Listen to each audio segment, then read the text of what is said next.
wabarakatuh. Waalaikumsalam warahmatullahi wabarakatuh. Oke, kami nak nanya tentang hewan kurban. Hmm. Siapa yang menunjukkan atau untuk menyembelih hewan kurban? Yang menunjukkan saya jadi motong ataupun tukang jagal hewan kurban sebelum bapak mertua saya meninggal.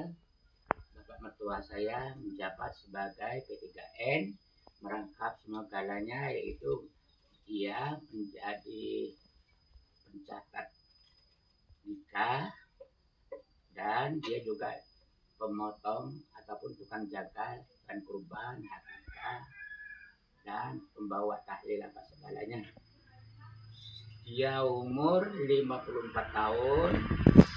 Dia menjabat itu 30 tahun, dia menjadi penghulu 30 tahun. Terus dia umur sekitar 54 tahun, dia sudah disalibkan kepada saya. Saya berumur 27 tahun. 27 tahun saya sudah disalinkannya, jadi saya mulai mengutip-ngutip ilmu yang ada dia, masalah tukang jagal kurban, hakikah dan yang lain-lainnya, hingga sekarang saya sudah berumur bulan 11 nanti sudah 66.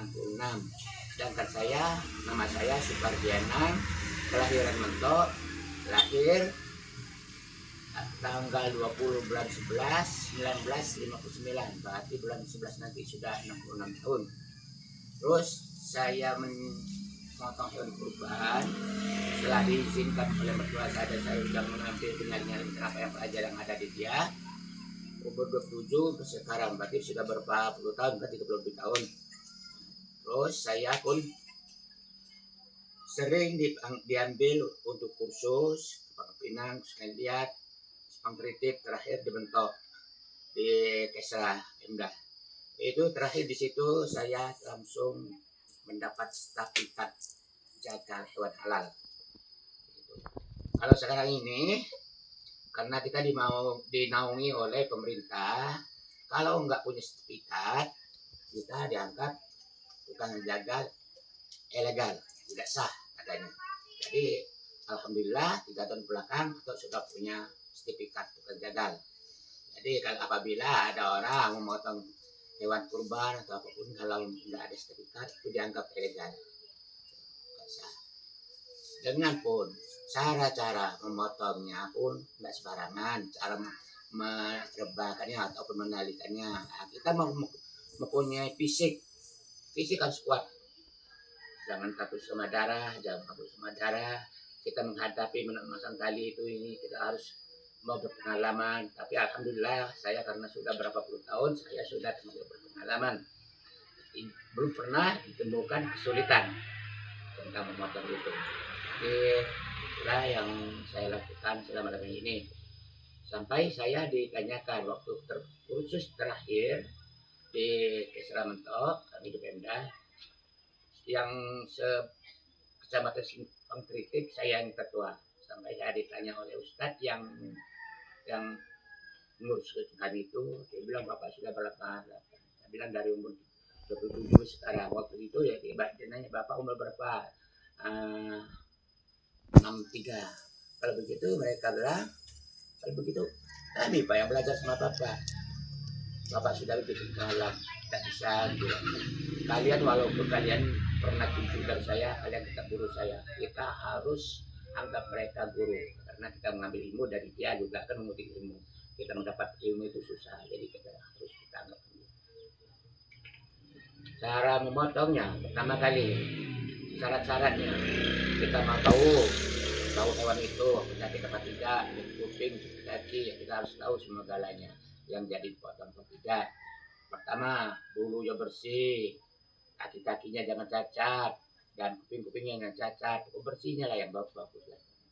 Dengan pun cara memotongnya, kalau sapi dari rahangnya ini 4 jari, kalau kambing 3 jari, kalau hewan ayam 2 jari.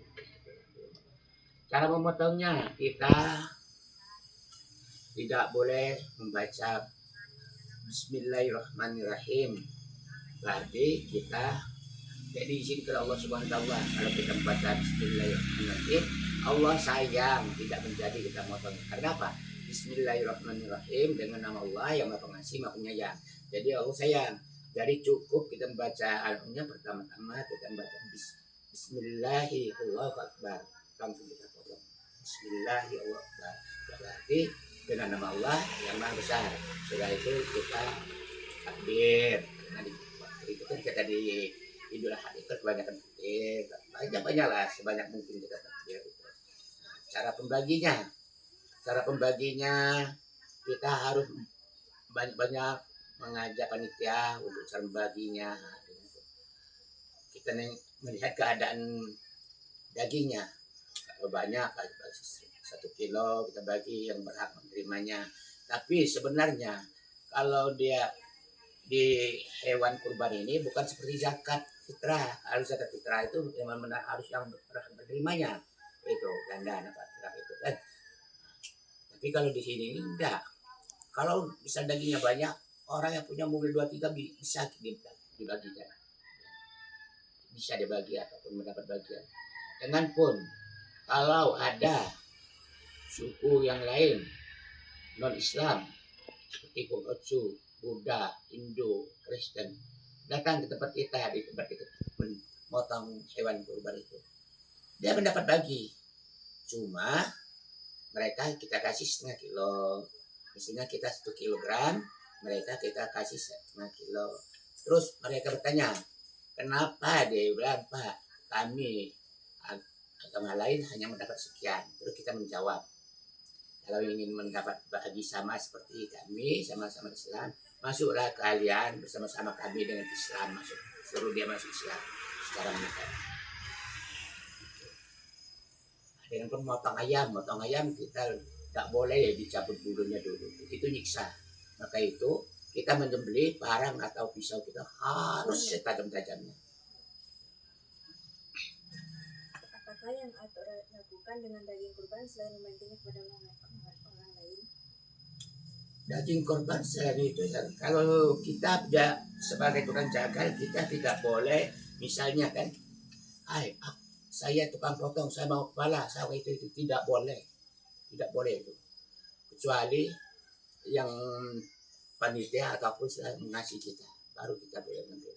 Tidak boleh kita tukang potong, aku mau kepala, aku mau upah sekian, tidak boleh. Tapi kalau mereka sudah mengasih, itu hak kita, rezeki kita. Apakah Bapak setiap tahunnya menjadi penyembelih hewan kurban tersebut? Setiap tahun itulah dari umur 27 sampai sekarang, jadi sudah banyak sekali.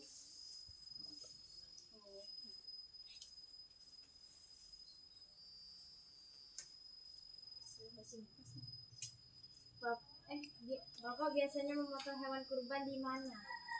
Tempo hari kan di sebelum lokasi sini masih Pak Haji Upil belum motong, dia belum ikut, dia belum belajar di TPA. Di situ pernah 1 tahun saya memotong sapi sampai